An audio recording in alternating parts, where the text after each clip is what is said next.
Hi everyone, my name is Esther Rubin. I am a linguist and a researcher in cross-cultural communication. This is the first episode of a series of cross-cultural success story. I have found the best interviewee I could ever dream about interviewing, and her name is Shelmina Abji. I will let Shelmina summarize her achievements to give us an idea of what she has been doing with her life. Well, thank you, Esther. First of all, I am so honored that you would pick me as your first interviewee. I love what you're about to do and impact many, many women by sharing your expertise and using me as a vehicle to talk about my success story. So, when I think about my achievement, this to me is an achievement. A young woman like you, highly qualified, reaches out to me and tells me, I want to interview you. That is an achievement for me.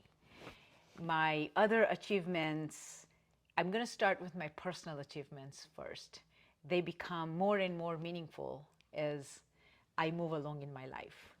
So the first one is my ability to take care of my parents.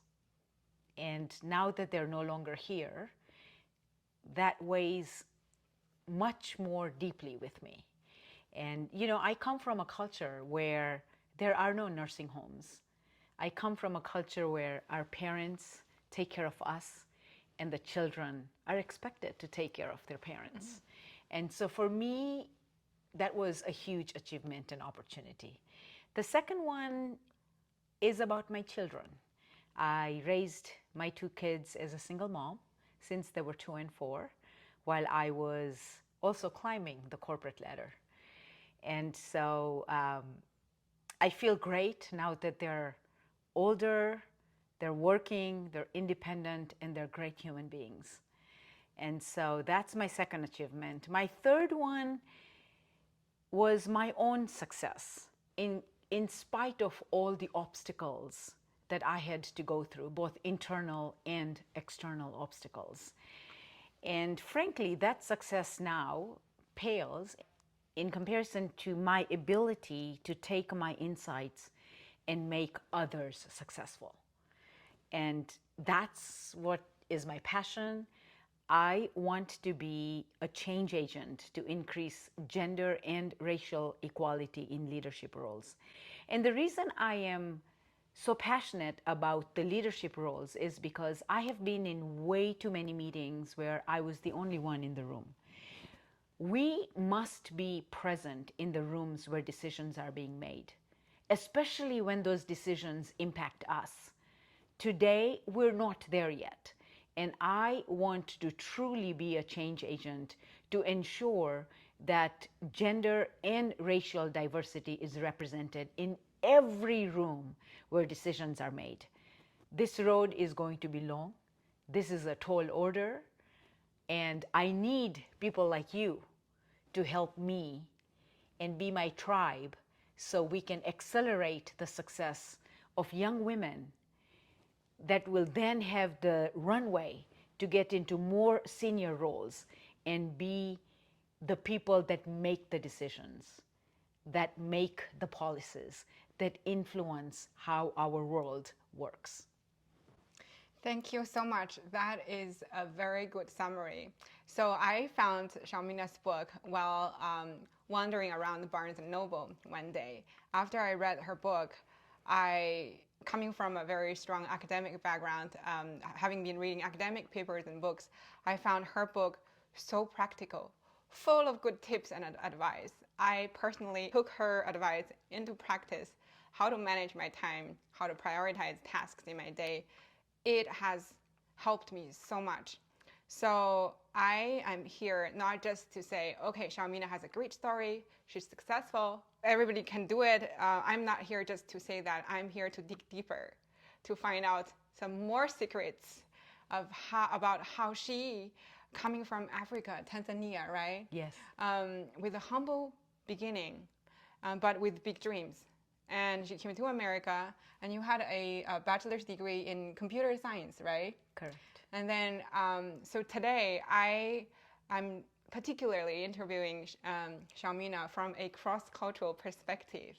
So cross-cultural communication encompasses anthropology, linguistics, psychology, or media studies. So I have picked a few themes to discuss today. The first one being time. So people from different cultures treat time differently. The way we treat our time impacts every aspect of our life, how we work, how we interact. And I want to know how, Shelmina, how you changed or adapted to American pace of life or work life. And was that a process? And how did that change help you become successful? Yeah, you know, that's a great question. And Esther, it was a process. The first time I realized the importance of my time was when I joined sales. Prior to that, I was a systems engineer, I was a computer programmer, and we had projects, and the projects were due at a certain time. And it didn't matter what you got done each day. What mattered is that you delivered the project at the end when it was due. Just like you have an exam when you're in college. It doesn't matter whether you study 5 hours in one day or 2.5 hours in 2 days. You can make those decisions and do what you need to do. When I joined sales, I was just a little context is I was going after every opportunity in my pipeline, and I was working long hours, but I wasn't making meaningful progress. And I started wondering if sales was the right role for me, because in my opinion, I was not succeeding at it. And so my sales manager, Keith Elzia, when I had my first review, he taught me something that started this change of me understanding the importance of how I use my attention. So let me just move from calling it time to attention. And I will explain this. It's because in today's world, we have our devices attached to us. Yeah. There is so much that's coming to us. So we might physically be somewhere and giving it our time, but if mentally and emotionally we're not present 100%, then we're not giving it the attention that it deserves. So I learned about becoming intentional about my attention. And what my sales leader got me to think about is, don't go after every opportunity. Ask if the opportunity deserves your attention. Meaning that if you gave it your attention, will it move you towards your success? That's the question you must ask. Before you decide what deserves your attention, you can ask, how fast and how much closer will I get to my success if I were to focus my attention on this task or this project? And so that's where it started. And I'm glad it started early in my career, because as I progressed through my career, when I had more people working for me, when I was running larger businesses, and I had so much to learn as well, I had to be very intentional about, where do I focus my attention? You see, Esther, everyone has 24 hours in a day. Right. And what differentiates your success from someone else is, where are you going to allocate your most valued asset? And it's perishable. If you don't use it, you lose it. That's where I started becoming very intentional about using every single day to move closer to my success. And these incremental successes or small successes of every day is what creates transformational success. It's what creates big and large successes. You have to move towards your definition of success every day, and the way you do it is by choosing, by making a choice of what deserves your attention. What will move you closest and fastest towards your success? That should be your priority, and that's where you should focus your attention. And then, Esther, when I became a single mom, raising 2 children and being a first-line sales leader, I had 10 people reporting to me, $120 million quota. What I had learned about intentional attention became even more important because now I had more tasks to do than there were hours in the day. And I had to learn how to prioritize not just my professional tasks, but also my personal tasks. Right. And so the journey has continued to this day. Every day I ask myself, what deserves my attention? What will move the needle? What will truly move the needle towards my success? And that's how I choose to allocate my attention. Okay. Hopefully this is going to be a super simple question. So since we are talking about time, how many minutes do you spend in the beginning of the day to plan out what you want to get done in that day? Do you have a routine that we can learn from you? I do have a routine. However, I don't plan every day per se. Yeah. I plan out I talk about long-term definition and then your short-term definitions that move you, yes, of success. And then your short-term definitions that move you closer to your success. Right. And then you actually allocate on your calendar because what you don't schedule will fall through the cracks. Exactly. So then you schedule your calendar according to your highest priorities. Okay? So all that is already on your calendar. Yeah. Now, you also realize that not everything is going to work out the way you expected to. And so you will need to be able to quickly change when things are unexpected, when something else comes your way. But when you know what your priorities are, you can then weigh what has come to you against what's already on your calendar. Okay? And then you decide what you're going to focus your attention on. In the morning, what you want to do is you want to fill yourself up and energize yourself.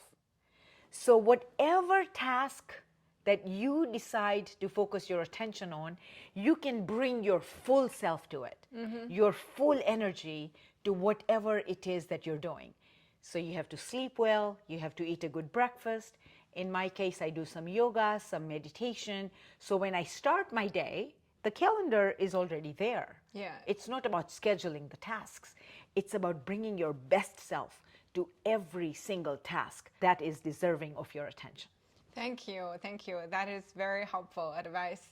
Have you met obstacles in terms of being a female leader, as well as how you, let's say, communicate your voice at workplace? If so, how did you overcome those obstacles and balance kind of, let's say, your cultural values that you grew up with in a new society? Yeah. As an immigrant. Yeah, and you know, we have to look at the context of where we came from. With every culture, there used to be this idea of men going out and earning and women taking care of the children and the family. And when there was the division of responsibilities so well defined, then each person knew what they needed to do. Yeah. Today we live in a different world. Today we live in a world where the men and the women are contributing towards the betterment of the society, towards the betterment of our business, towards driving the success of our organizations. And so we are living in a different world. So let's start with that. However, having said that, let me also give you an example that when I was growing up, my mom was a very strong role model for me because my dad could not earn enough money to put food on the table.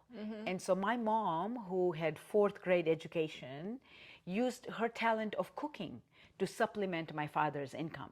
So I was fortunate that I saw my mom contributing towards raising the children and running our household.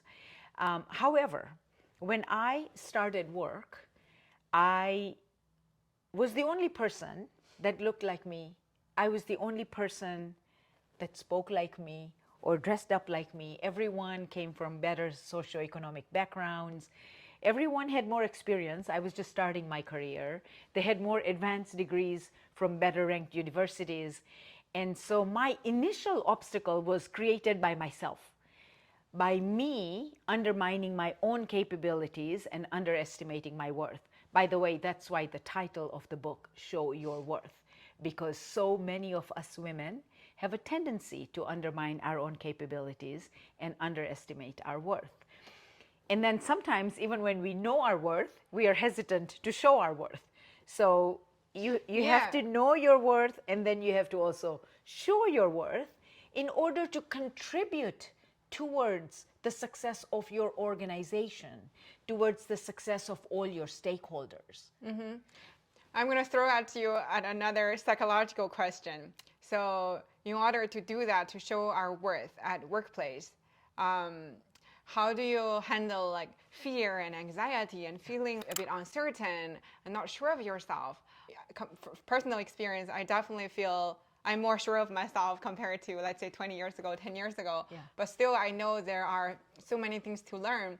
And when you see there are other people that are doing much better than you, Yeah. it's kind of intimidating in some way. Yeah. They may drive your confidence away from you, at least for a short moment. Yeah. So have you experienced that? And how do we handle that kind of emotions like fear or anxiety, that you encounter so often? Yes. And I, growing up, I wasn't very fearful. I left home when I was 15 because I wanted to get a college degree to get my family out of poverty. I moved to India to get my first degree. My parents didn't even own a phone when I moved to India, so I didn't have a way of communicating with them. And yet my desire to obtain a college degree was so deep that I was willing to overcome all these obstacles in order to get the degree. So I wasn't fearful growing up. But when I started my career and I underestimated my capabilities, I became fearful of speaking up in front of people in a group situation. So I did a really good job at my own project, heads down, do what you need to do. But because I had convinced myself that they were all more experienced than I was, they got educated in better ranked universities, what would I know that they don't already know? And so I had convinced myself that they already know everything I know, so whatever I have to say will not matter. And then for me, Esther, I had a great idea one day in a meeting, and I was afraid to speak up, and someone else stated the same idea that I had. That was the first time I realized that I could have spoken up. That could have been my idea. That could have been my unique value contribution to my organization. And that would have been so important for me because I was between a rock and a hard place. Here I was afraid of speaking up in a meeting, but also within 1 year, if I didn't contribute unique value, my visa to remain in the United States would not be extended. I only had a 1-year work visa. It's actually called practical training visa. And if someone else could contribute the same value that I could contribute, by law, my company was required to hire them. And so I had to figure out a way to contribute unique value. Was it a lot of pressure at that time? Yes, it was. To have to succeed. You kind of have to move forward. Yeah. It was. It was a lot of pressure. But it was good pressure. It's a good because it motivation. forced me to overcome my fear. And the first time I spoke up, I didn't even breathe. My stomach was hurting. I just was determined to say what I needed to say. And I did it while being afraid. So you see, fear is, it doesn't mean, courage is not the absence of fear. It is doing what you need to do, doing what you must do, even though you're afraid.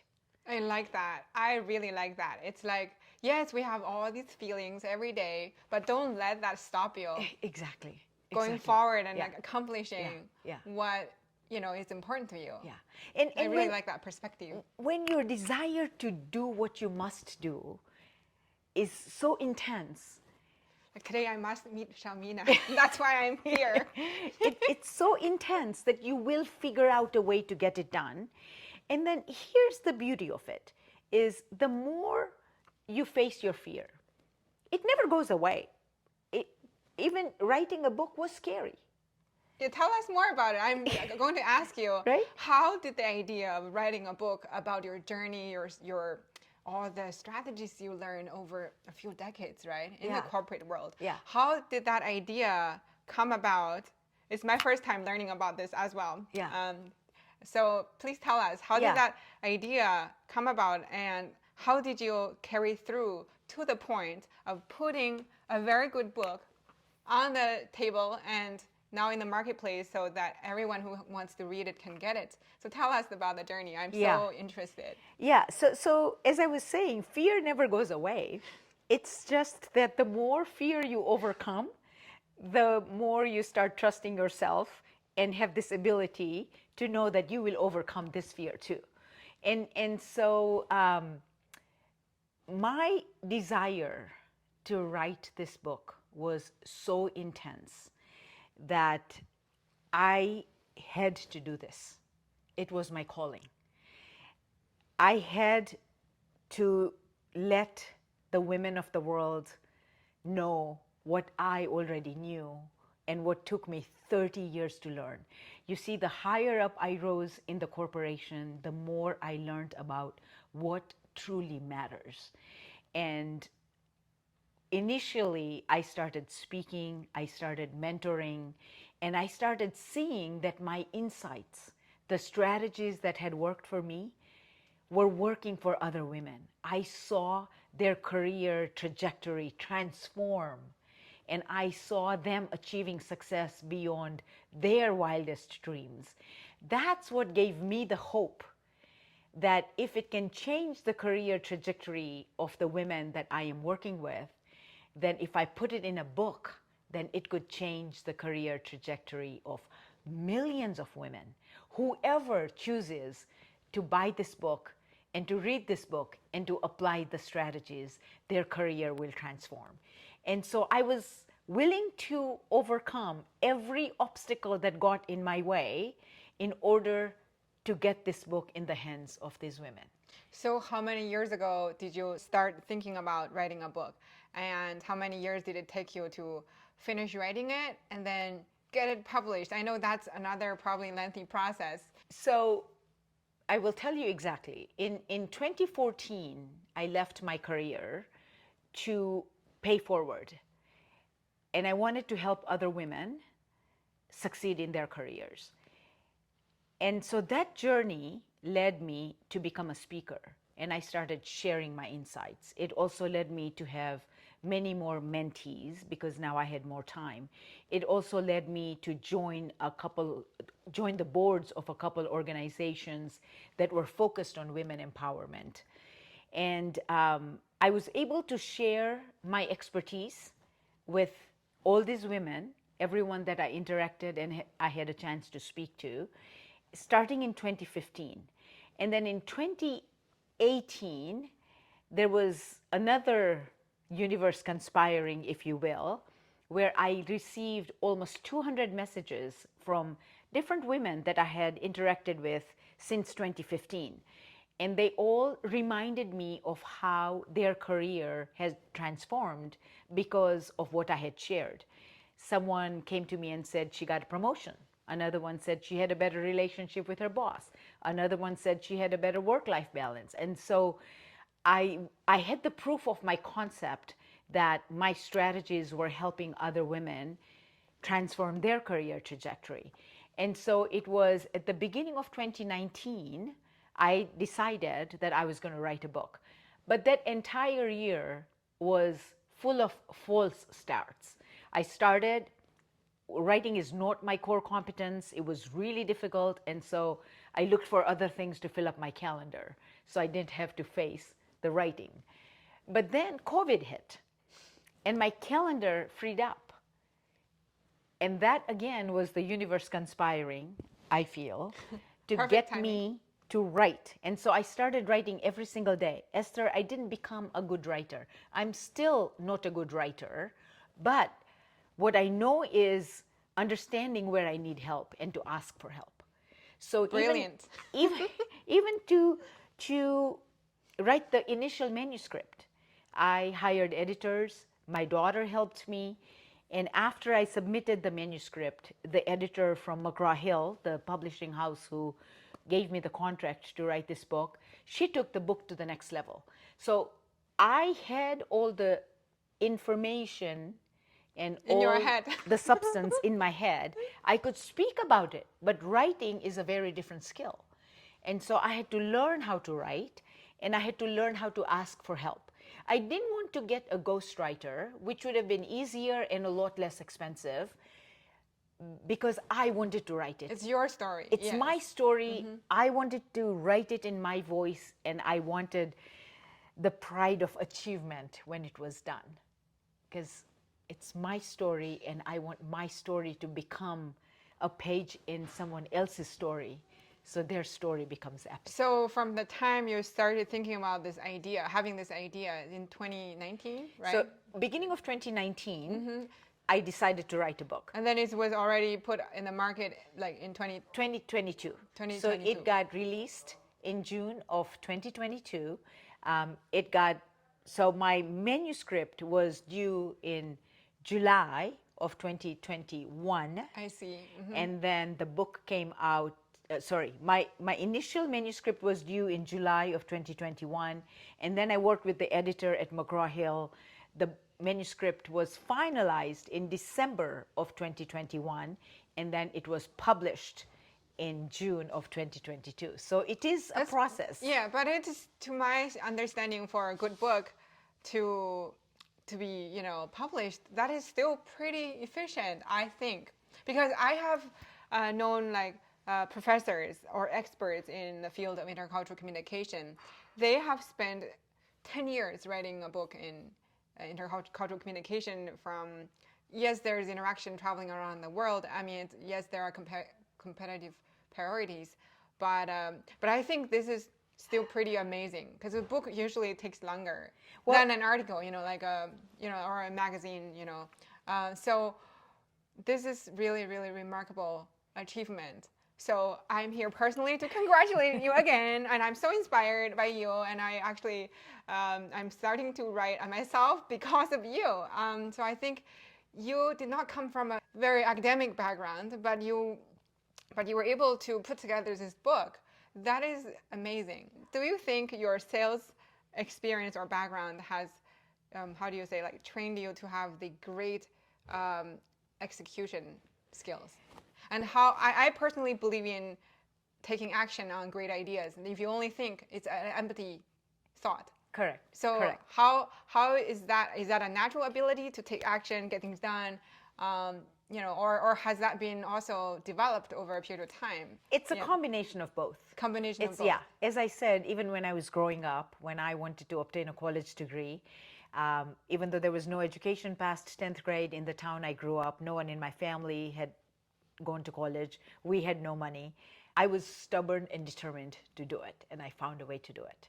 And then over time, in my career and in my personal life, I have just, no matter what gets in my way, I find a way to get around it. If I have to go around it, over it, I just find a way. It's like water, I get stuck sometimes, but I'll find, even if there's a small way to get around a situation, you will go for it. I will go for it. I'm very action-oriented. I'm very pragmatic. That's who I am. And yes, my sales training has helped me especially when I am working with people like you and others. The problem I'm trying to solve, advancing gender and racial equality, is so big, as I said. I need to work with corporations. I need to work with like-minded people, and that has helped me to figure out a win-win. So when we work together, when I bring my expertise and you bring your expertise, we are different enough that 1 + 1 becomes greater than 2. Exactly. And so that's trying to find that win-win to really create a rising tide that advances more women is something that I'm able to do because of my sales background. Yeah, because often when, for example, people like us, when we come from, from one culture to another, we feel like a fish out of water, and maybe there are a lot of things that we don't feel quite comfortable. And like you said, there could be a little bit of a negative chatter behind you. You're not good at this. You did not grow up here. But a success story like yours is just so powerful. I hope you have time to read this book. It's worth your every minute. I read every page. But for people who don't have the time to read, I hope that your story is still told. Then people can still use it as an example. It is possible, like what you've done.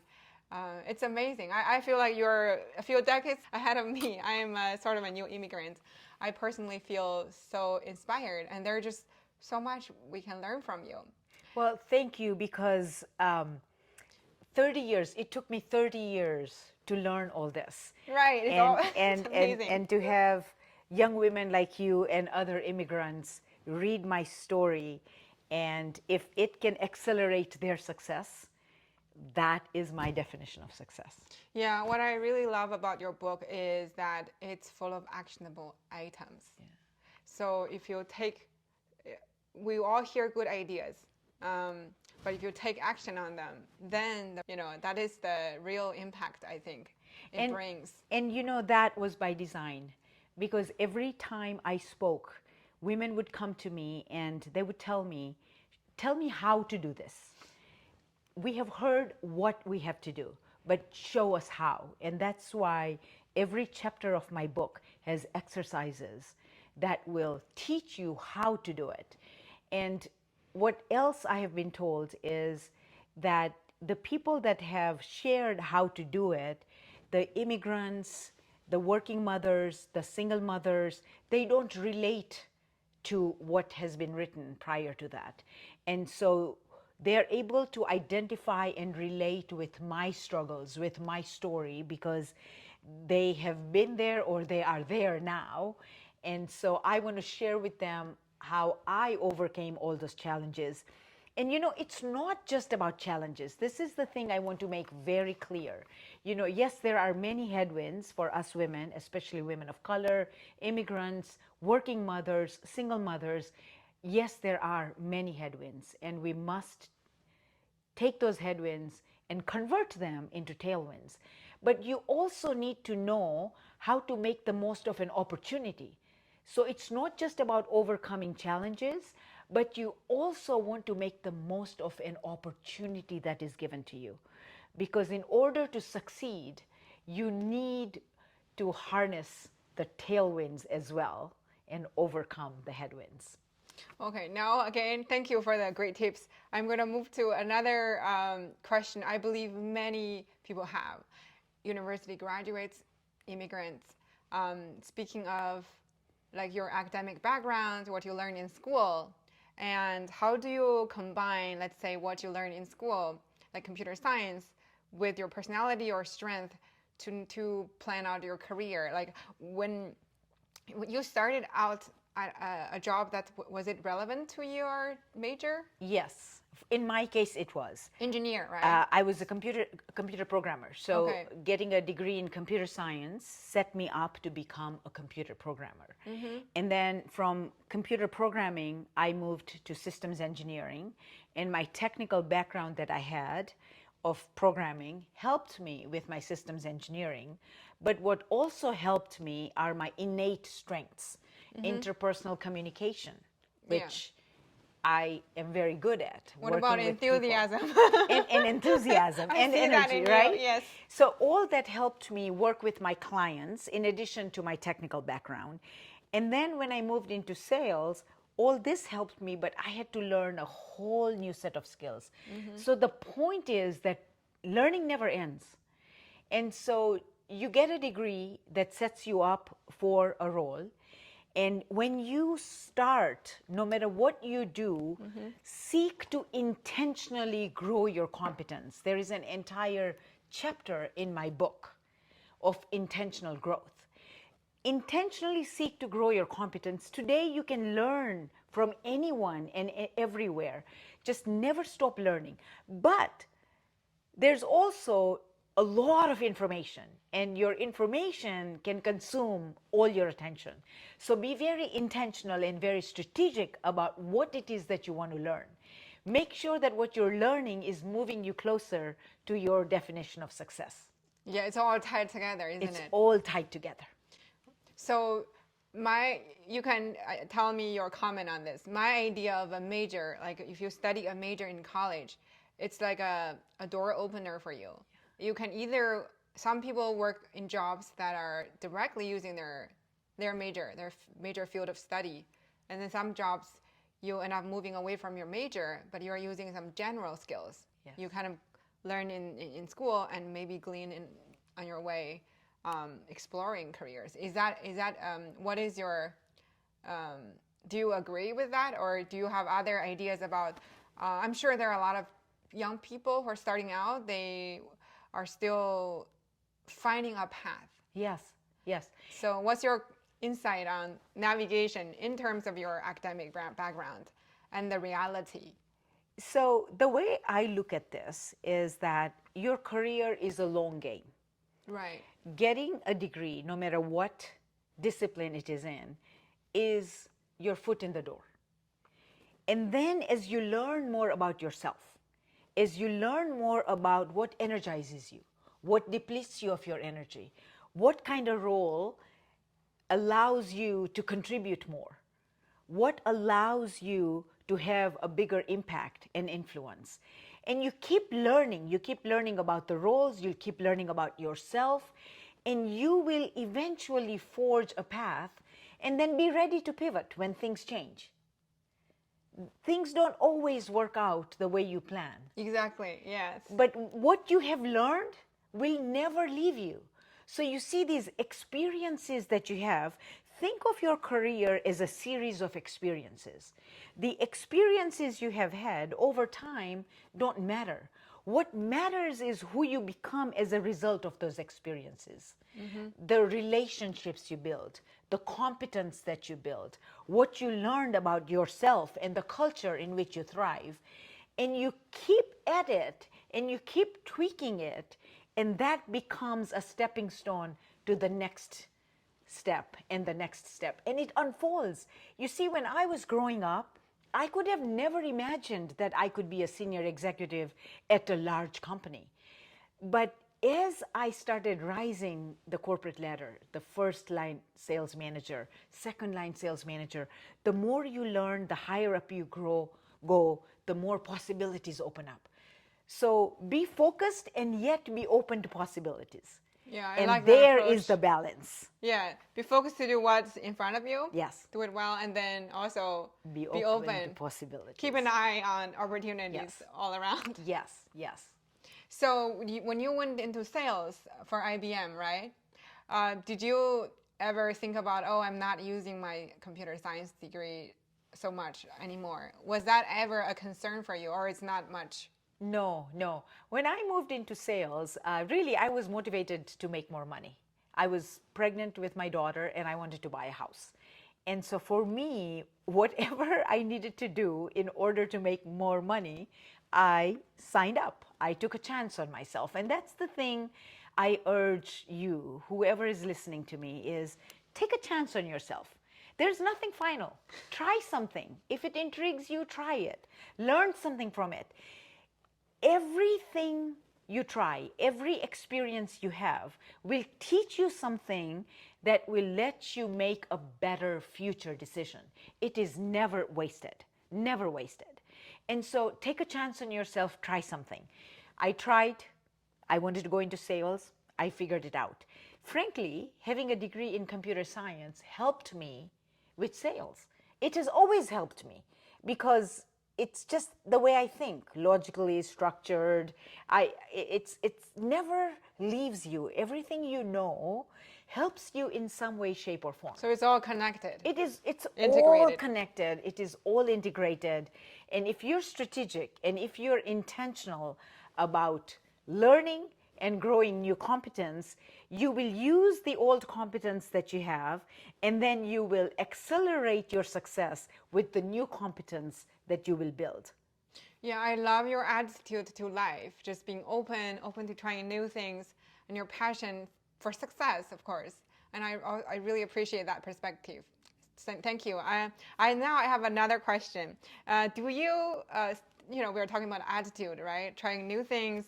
Do you talk to yourself in like having a positive chatter or voice? We're talking about speech here. Yeah. So I have learned, yes, coming from a linguistic background, I think about our speech, our language behavior, how we communicate with others, project our identity, how we talk to ourselves. Do you usually affirm yourself in your, let's say, not say speaking out loud, but do you often, because your attitude is so positive, keep trying things and you're learning things, there's no failure, there's no loss, basically, it's so encouraging. Do you actually tell yourself, you try something, if it's not working out great, like, do you tell yourself something? Okay, so I will tell you that I wasn't always like this. Okay, I moved from self-doubt to self-belief to self-trust. And this is a journey. Three steps? Yes, Self-doubt? Self-doubt to self-belief to self-trust. And belief verified over and over again creates trust. So you start out believing you can succeed, but then when you do succeed, then you can start out believing that I can succeed more. And then when you succeed more, then you start out believing I can be a single mom and have a career. And then you figure it out. Over time, you start trusting yourself. So you have a pattern of success. Yes. And over time, you look back and you say, my God, where did I come from? And how far I have come. I did this. But I wasn't always like that. As I told you, I was afraid to speak up. I doubted my own capabilities. It's normal. It's natural. Even when I was writing this book, I knew I was not a great writer. I wasn't just doubting my capabilities. I actually knew I wasn't a great writer. However, I also knew when to ask for help. I think that's the key. Remember that whatever it is that you need to get done, when you embark on that journey, when you give it your best possible shot, you can always ask for help. Even in your career, people will be willing to help you when you initiate. You take a chance on yourself. You see, the world takes you at your own estimate. If you don't have confidence in yourself, if you don't take a chance on yourself, nobody else will. And you shouldn't expect them to. But when you take a chance on yourself, when you have confidence in yourself, and then when you're struggling and you ask for help, people will be happy to help. Everyone had someone help them get to where they are. They will be happy to help you get to where you are. Wouldn't you be happy to help someone? Yes, you would. Same way, someone else will be happy to help you. But it has to start with yourself. It's kind of an internal, how do you say, like your own leadership, to be a leader for your own life, right? In some way, it's like that. Yes, and your internal language, your mental chatter is so powerful.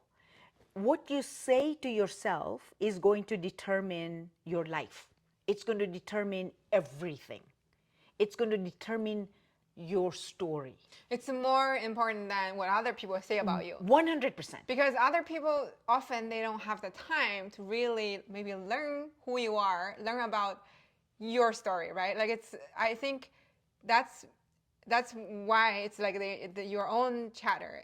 Correct. It's more accurate about you. Correct. And here's the thing. No one can make you feel inferior without your permission. When you have self-trust, people can't destroy you. But when you don't know yourself, when you don't know what your values are, what you will stand for, what you will fight for, what will you compromise on, when you don't know all that, then you get defined by someone else.